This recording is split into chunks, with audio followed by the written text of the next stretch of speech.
Mazi was woken up by a loud outburst from Auntie Amaka. Ewo! Mazi has killed me oh! The sight before him was shame-deemed, lifeless laying on the floor, having eaten the meal Mazi was supposed to have. Once upon a time, in the small village of Ofo, there lived a young boy named Mazi.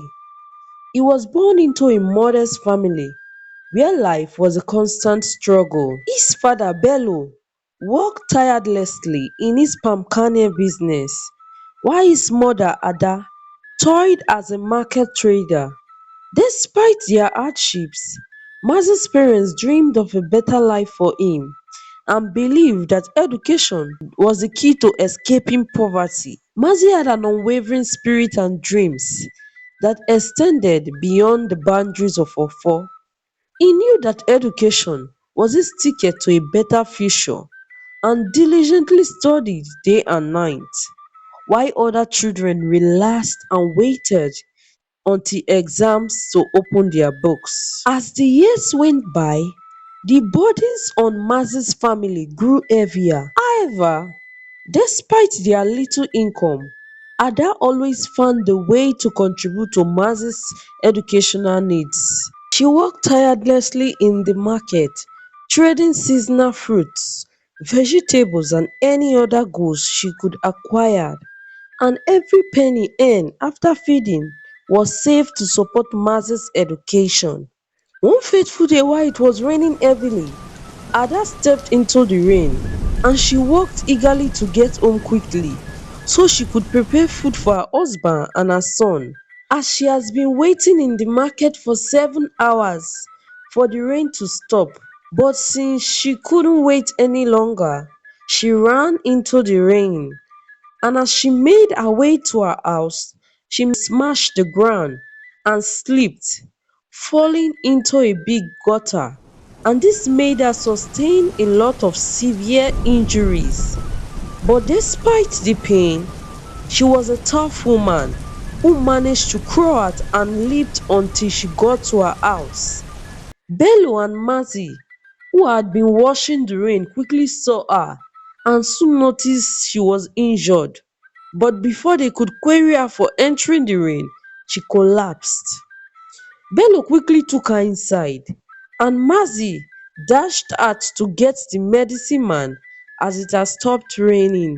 The medicine man came in a jiff with Mazi, but Ada, having regained consciousness, refused to be treated, as that would mean using the money saved for Mazi's education. So, the medicine man left after cleaning her wound, and she made Mazi promise her he would go to school and change their status forever. 7 days later, tears and wailing was heard from the Bellows home, as Ada had just passed away due to lack of treatment. And the news of Ada's death spread throughout Ofo and the neighboring villages, leaving Bello and Mazi heartbroken.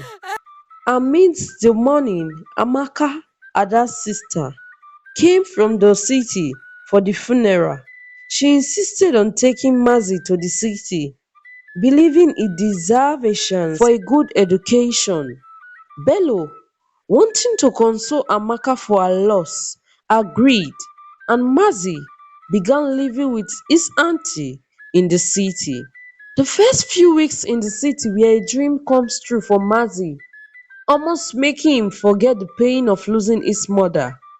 Auntie Amaka took good care of him, and Mazi saw his mother's face in her. He treated her like a mother, but everything changed after 3 months when Auntie Amaka became pregnant. She began treating Mazi like a slave, sending him to work on an empty stomach after doing all the chores in the house. Confused as to why Auntie Amaka had suddenly turned so wicked, Mazi summoned courage and pleaded with Auntie Amaka's husband, Uncle Sonny, to help him beg for forgiveness. However, to his dismay, Sonny seemed to support his wife's behavior. Mazi continued to endure the mistreatment, unsure of what he had done to deserve it. He had no one in the city to call family, as Amaka and Sonny treated him like a slave. His education was stopped and he often went to bed hungry. One day, Aunty Amaka prepared a delicious jollof rice and chicken for Mazi and strictly instructed him to eat it at 12 p.m. However, Mazi, always assigned to washing the family's clothes, sweeping, mopping the entire three-bedroom flat and washing the dishes, could not eat until 2 p.m. When he finally went to enjoy his meal, his cousin, Shimdidin, Hi, who life just came Sweetie. back from school, saw him and snatched the food away. An all plea by Mazi to give it back, or at least share the meal with him, fell on deaf ears, as Shimdidin enjoyed every bit of the rice and chicken. Mazi, heartbroken and hungry, went to the backyard and prepared a humble meal of pancake and soaked garri for himself, and he slept that night with the regret of not eating his auntie's meal at 12 p.m. In the morning, Mercy was woken up by an outburst from Aunty Amaka. Ewo! Mercy has killed me! The sight before him was Shimdidim, lifelessly lying on the floor, having eaten the meal Mercy was supposed to have eaten. Aunty Amaka and Uncle Sonny had planned to poison Mercy, wanting to get rid of him without anyone suspecting their mistreatment. In shock, Mercy realized what had just happened and decided to run away to protect himself. He packed his belongings and fled, determined to go back to his father's village. Mazi walked very far from Aunty Amaka's home, and when it became dark, he slept by the market square.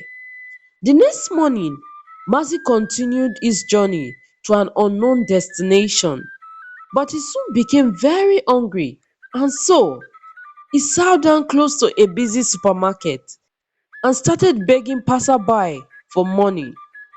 And with the little money he realized, he bought some snacks and kept the rest in his bag. Having nowhere to lay his head for the night again, Mazi chose the supermarket, and he slept and was woken up by the supermarket worker the next morning. Mazi gratefully woke up and continued his journey by trekking under the scorching sun. He soon got to a T junction, but because he was too tired and hungry, he decided to eat some snacks. Mazi searched his belongings but could not find the remaining snacks he left from the previous night, and even the money he kept was gone. He could not help but cry aloud, as his last hope of locating his parents' village was far gone. And some passerby who saw him crying felt pity for him and gave him some money. He used part of the money to buy some snacks and continue his journey. But the truth still HiLifeSweetie.com. remains. Mazi was walking aimlessly, hoping to get to another bus stop, as the only bus stop he knew was close to his wicked aunt's house. And since he was not ready to get caught and be killed by his auntie, he chose the longer and the most confusing path. It was already getting dark and Mazi was exhausted and scared. So he stopped in front of a church to rest, but soon fell asleep.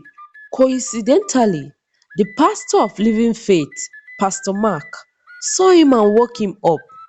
He took him in and listened to Mazi's heartbroken story, and the next day, with the support of his church, he decided to help him. Pastor Mark brought Mazi to his village, where they reunited with Bello, Mazi's father. Bello could not believe his eyes and ears when he heard what happened to his son. He embraced Mazi and vowed to never let him suffer again. Although Bello could not provide Mazi with material possessions, he promised to fill his life with love and support. Mazi's story touched Pastor Mark, and he tried to convince Bello to let Mazi live with him in the city. However, Bello insisted on keeping Mazi by his side. Mazi began his new life in the village, grateful to be reunited with his father. However, his heart still longed to fulfill his mother's last wish of getting a good education. He watched his father struggle in his palm kernel business and felt a deep sense of sadness. One day, Bello noticed Mazi talking and laughing to himself. Concerned, he stayed by his side and tried to understand what was happening. But Mazi was having a nightmare and could not sleep. Often talking to himself till dawn, Bello grew even more worried after consulting the village medicine man, who could not offer a solution to Mazi's condition. Coincidentally, during that period, Pastor Mark had a nightmare and decided to visit the village to seek guidance from his relatives. When he arrived, he decided to visit Bello's house and heard Mazi's story. He felt a calling to help, so he suggested taking Mazi to live with him in the city, where he could provide a better medical care and a good education for Mazi.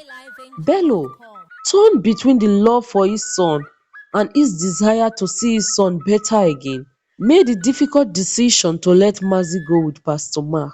And so, Mazi embarked on a new chapter of his life, leaving his village behind and embracing the opportunity for a brighter tomorrow. With Pastor Mark by his side, he would strive to rise above the pain and hardship he had endured, knowing that education and the right support would give him a better life.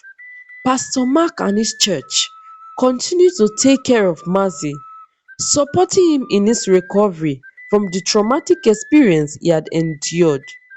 Through their love and guidance, Mazi slowly began to heal both physically and mentally. His education became their priority, and they offered to sponsor him to any length. Mazi's determination never wavered, and he worked tirelessly to excel in his studies. Years later, he graduated as the best student from the University of Benin, and during his convocation ceremony, Mazi was given the honor of delivering a speech. And as he stood before the audience, he could not hold back his story. He shared his journey from poverty and mistreatment to triumph and success. His words captivated not only the students and school authorities, but also everyone watching the live broadcast of the event. Mazi's speech struck a chord with people from all walks of life. His determination and resilience inspired many, and his story became a symbol of hope and perseverance. News outlets picked up his speech, and soon his story spread throughout the country. Impressed by his accomplishment and moved by his story, Mazi was assigned a prestigious job at one of the biggest hospitals in Nigeria. He was provided with a spacious house and a brand new car to support him in his endeavors. Bello, Mazi's father, could not contain his joy and gratitude towards Pastor Mark and his church. He thanked them and constantly prayed for their well-being. He knew that his late wife would have been overjoyed to witness their son's transformation and success. Mazi, filled with satisfaction and gratitude, looked up at the heavens. Feeling his mother's presence, he felt that he had fulfilled her dying highlifeng.com. wish, and a smile beamed down upon him. Mazi approached his father with the biggest smile ever and tried his best to convince him to come and live with him in the city. But Bello, still holding on to the memories of his late wife, could not leave behind their village. He declined Mazi's offer, knowing that his place was with the memories and the legacy they had built together. Understanding his father's decision, Mazi decided to invest the money awarded him by the Edo state government into his father's palm kernels business. And the business flourished under Mazi's guidance. And Bello soon became one of the richest men in Ofu. As for Auntie Amaka, Disturbed by the guilt of killing her only child and the consequences of her actions, she returned to the village as a poor widow with no husband or a child, and the weight of her past deed weighed heavily on her. But one day, she decided to visit Mazi and his father and ask them for forgiveness. She got to their house and all she could see was the evidence of a boy who moved from grass to grace. She regretted all her actions and wished she could turn back the hands of time and treat Mazi right, but it was already too late. Moral lesson. The moral lesson of this story is this: there is no condition on earth that is permanent, and there is no man also on earth who can stop God from changing the story of those he has blessed.